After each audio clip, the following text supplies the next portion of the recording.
Every fighter dreams of wearing UFC gold, but only a few ever understand its weight, because not all champions are equal. Some hold the belt, while others define it. From the one-hit wonders to the gods of the octagon, this is the 7 levels of UFC champions. Level 1, the accidental champion. In the chaos of combat, sometimes fate rolls the dice, and a fighter no one expected ends up wearing gold.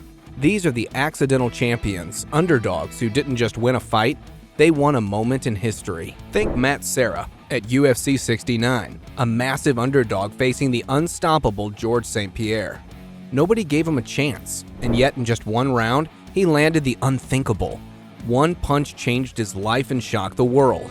For one glorious night, he was the king, the man who slayed the unbeatable. Or Michael Bisping, who stepped in on short notice with one good eye and decades of heartbreak behind him. He wasn't supposed to win, but he did. One perfect left hook in the dream he chased for 10 years finally came true. He was the champion, even if the world still doubted him. These champions aren't dynasties, they're moments, lightning strikes in human form. Their reigns often end as suddenly as they began, but that doesn't make them lesser. In fact, it's what makes them unforgettable. Because in a sport built on chaos, sometimes the most beautiful stories are the ones nobody saw coming. The accidental champion may not build a legacy, but for one night, they become the legacy. Level 2, the transitional champion. Every division has that awkward moment, the fall of one king before the rise of the next.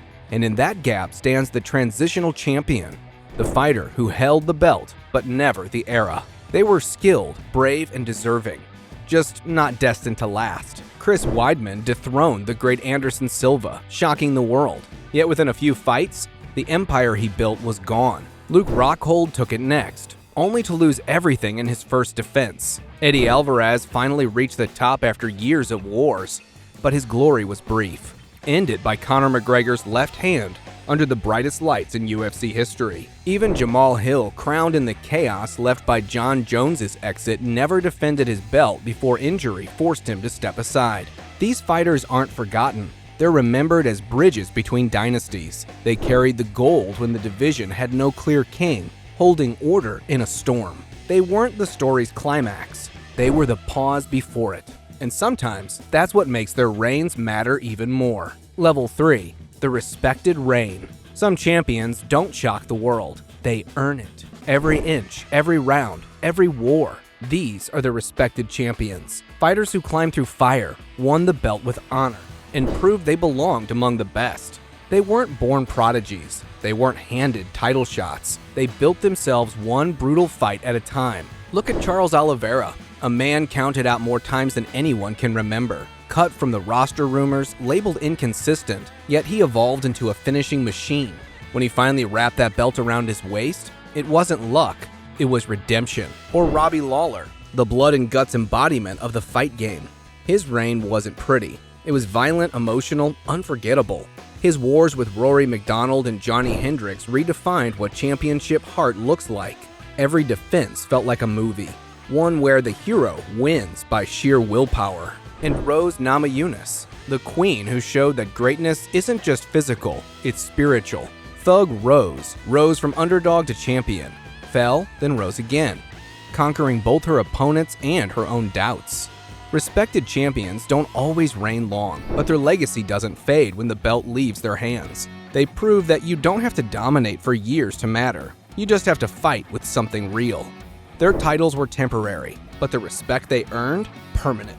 If you made it this far, you're clearly one of us, a true fight fan who loves the stories behind the scars. So hit that like button, subscribe for more UFC deep dives, and let's keep climbing the ladder of champions. Level 4, the fans champion. Some fighters don't need a belt to be called champion. They earn that title the hard way, through blood, heart, and loyalty. These are the fans champions, warriors who fight not just for the crowd, but with them. When Max Holloway walks to the octagon, you feel the crowd lift with him. He may not always wear gold, but every strike, every war, every grin through the pain reminds fans why they love this sport. The same goes for Dustin Poirier, a man forged in fire, fighting for his family, his team, and every soul who's ever been counted out. And then there's Donald Cowboy Cerrone, the embodiment of the fight itself. Win or lose, Cowboy showed up. No excuses, no politics, no fear. He took fights on short notice, fought anyone, anywhere, anytime. Because that's what a real fighter does. These men remind us that greatness isn't just measured in defenses or dominance. It's in how much of themselves they leave inside the cage. They may bleed more, fall harder, and rise slower, but they always rise. Fans connect to them because they see themselves in them, flawed, fearless, and forever chasing one more round. The fans' champion doesn't need perfection. They just need the courage to keep showing up. And that's worth more than any belt ever made. Level 5. The Dominant Champion. Dominant champions don't just win, they rule. Their reigns aren't moments, they're eras. These are the fighters who make their divisions feel hopeless. When they walk out, you already know what's coming. The only question is how long their victim will survive. Think Kamaru Usman, who turned the welterweight title into his personal fortress. From suffocating grappling to sharp, evolved striking, he dismantled everyone in front of him, defending his belt 5 times and silencing every doubter along the way. Or Israel Adesanya, whose precision and timing made the middleweight division his playground. His reign was part art, part dominance, a sniper in a sport of brawlers, carving his name into UFC history with effortless brilliance. Then there's Amanda Nunes, arguably the greatest female fighter ever. She didn't just beat legends, she ended them. Rousey, Cyborg, Tate, all fell in devastating fashion. For years, she defended 2 belts simultaneously, ruling over 2 divisions like a queen with no rival. Dominant champions redefine what great looks like. They force the sport to evolve just to catch up. They carry themselves with confidence that borders on inevitability, the kind that crushes opponents before the fight even begins. But dominance is a double-edged sword. The higher you rise, the harder you fall. And when a dominant champion finally loses, it doesn't just shock fans, it shakes the entire sport. Because when they rule, it feels eternal. And when they fall, it reminds us that even kings bleed. Level 6. The Era Definer. Some champions don't just dominate their divisions, they shape them. They redefine what greatness looks like and force every fighter after them to evolve or be left behind. These are the Era Definers, the ones whose names become timestamps in UFC history. Before them, the division was one thing. After them, it was never the same. Anderson Silva ruled middleweight like an artist painting masterpieces in real time. 8 years without defeat, breaking records while barely breaking a sweat. George St. Pierre turned discipline and precision into a weapon, defending his belt 9 times and building the gold standard of professionalism inside and outside the cage. John Jones arrived as a prodigy and became a myth, youngest champion ever, carving through legends as if destiny itself was in his corner.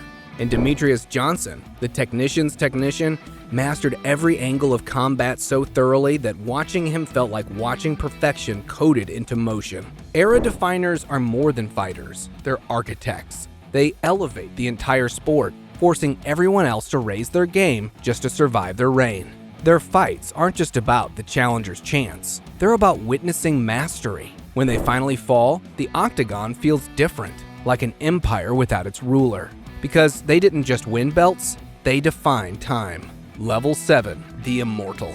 Above it all stands the final level, the Immortal Champions. Those whose names echo through time, not just for how they fought, but for what they became. Conor McGregor, who transformed MMA into global pop culture. Khabib Nurmagomedov, who walked away undefeated, his name whispered with reverence. Amanda Nunes, a 2-division ruler who destroyed every legend placed before her.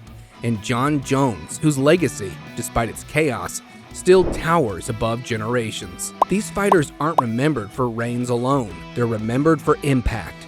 They transcended the cage, inspired millions, and made the UFC larger than life. When their music hit, arenas shook. When they spoke, the world listened. And when they fought, it felt like destiny itself had taken form. Immortals don't retire. They live forever in highlight reels, in conversations, in the very DNA of the sport. They are MMA's gods among men. What level will you remember? Every champion's story ends the same way. The belt slips off, the lights fade, the crowd moves on. But legacy? That never dies. Some champions hold gold, others hold history. So when the next fighter lifts that belt high above their head, remember, It's not about how long they keep it, it's about what they do with it.